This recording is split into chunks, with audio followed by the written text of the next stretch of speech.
Hello, everyone, and welcome back to the Great London Podcast. Today, I want to talk about something very real and very important, the everyday challenge people are facing in Tower Hamlets in general, especially here in Canary Wharf, where I'm standing. This episode is not about politics in the traditional sense, it's about listening to the community and talking honestly about the issues people are dealing with every day. One of the things I've seen when I first announced that I would be standing that you are like everyone else. You just would like to be elected for fame or money or just getting attention or anything. But actually, no. The idea that I've worked in many industry, I've lived in many countries. The only thing I see is the Canary Wharf. Canary Wharf is an example of what's happening, especially in London and generally in the UK. There is wealth divide between different places, and there's more division. There's a lot of you can say politician now talking about UK or London or even England is broken. Actually, it's not broken. It's divided. I mean, everywhere you go is division. There is right and left. This ideas against this ideas, this policies against this policies, but it's getting too much toxic.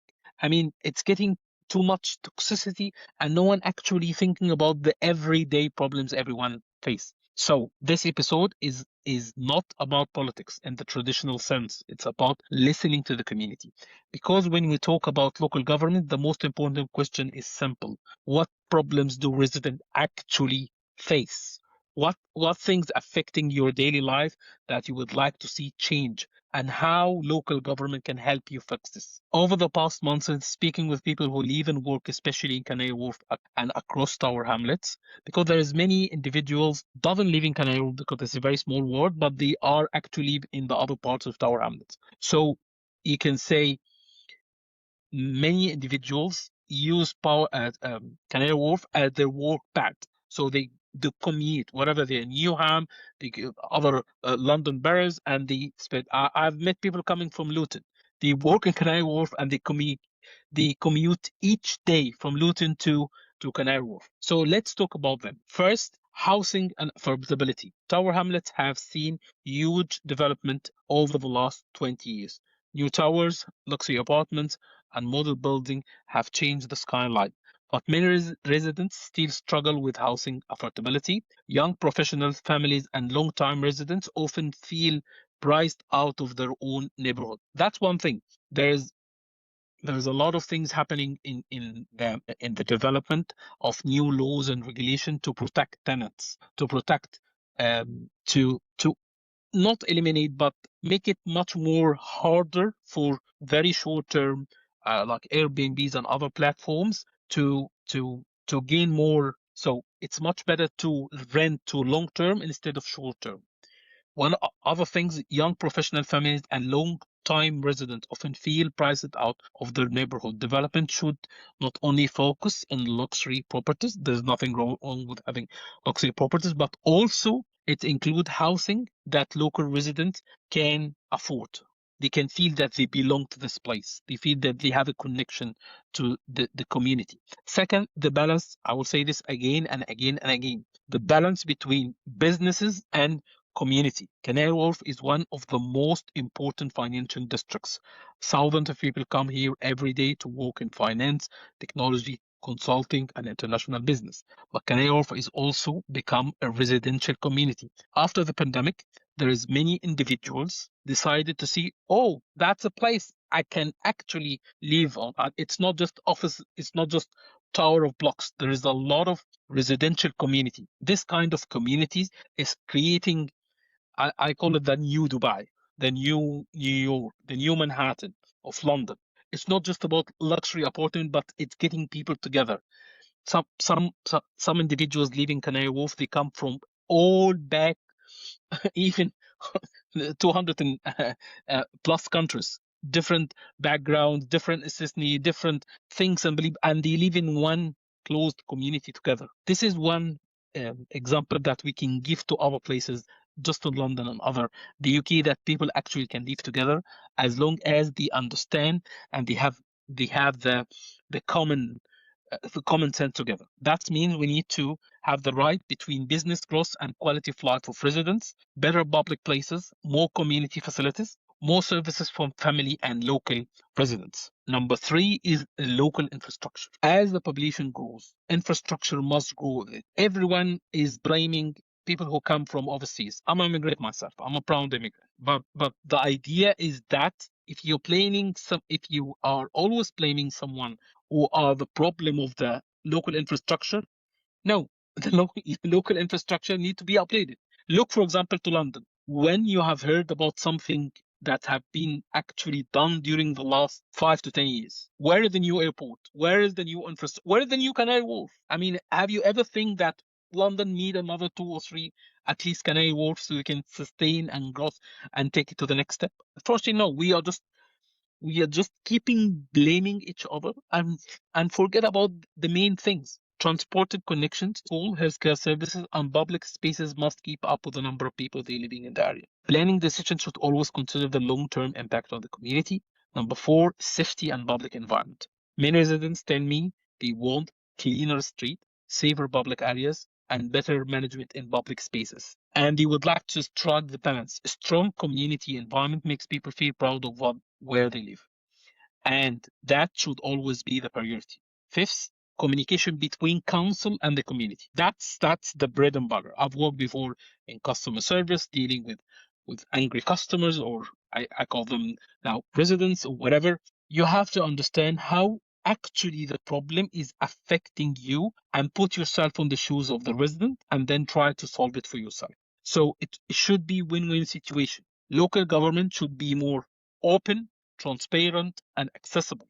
Residents should feel their voices are heard and respected. Why are you paying your council tax? To get someone to represent you. So the idea that I'll just pay the council tax so my kids can go to school and then the council will collect the bin, that's it? No, there's many other things. And one of the things you actually pay for the expenses as salary or income for the people who are working the local government. So look, you are part of the local, it's like a club, and what you pay is your membership fees. So you should use this information. You should know who you contact. You should, if you have actually a problem, you should represent it well, and it should be get a feedback. It's like a business. It's like a running a business.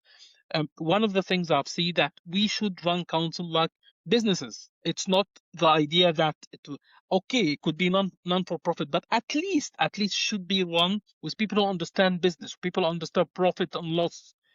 And many countries, not just the UK, thinking about that, having politician career or someone have spent all his life doing politics and know nothing else. That's a mistake now, because we need to mix between different backgrounds and different understanding and different experience from real life and put it into especially local government. That brings me to the most important part of the conversation: solutions. Local government cannot solve every problem overnight. That's, I know, once you have the election and once you have a new candidate or successful, you need this guy or this girl just to do everything instantly. You've won today, tomorrow I need to fix all my problems. Actually, life never happened like this. Give it time, give it an understanding, building communication, building, you can say, a problem solving process to take things to the next step.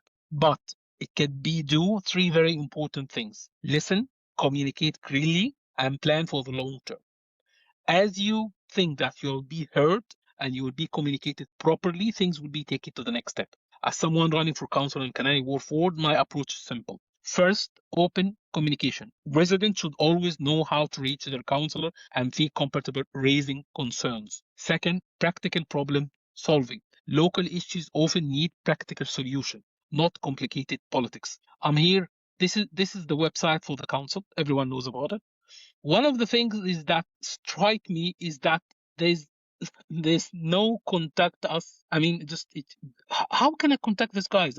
I'm not living in Tower Hamlets. Okay, let's assume I'm Mike. I'm just thinking about moving to Canary Wharf or other places under the Tower Hamlets Council, and I'm trying to ask a question to the council. Where is the contact page? This is very simple. You have to do a lot of Googling. You have to request it. You have to report it. You have to pay for it. Oh, yeah, I found it. Contact us here. It's not in the first page. So, okay, contact us. Okay, have a question or comment. That's good. We found it. But I was trying to think as someone who would like to move to Tower Hamlet. And then in the first page, there's no contact us. The second page, okay, they're fine. And then here the thing. contact council tax, contact housing, parking, contact us by phone, contact your councillor that could contact another council service, report a problem, whistleblowing and complaints. The idea is that it should be run as a business, should be make it very easy. The question is not whatever growth happens, it will. The question is how we manage that growth and communication in the way that benefit the community.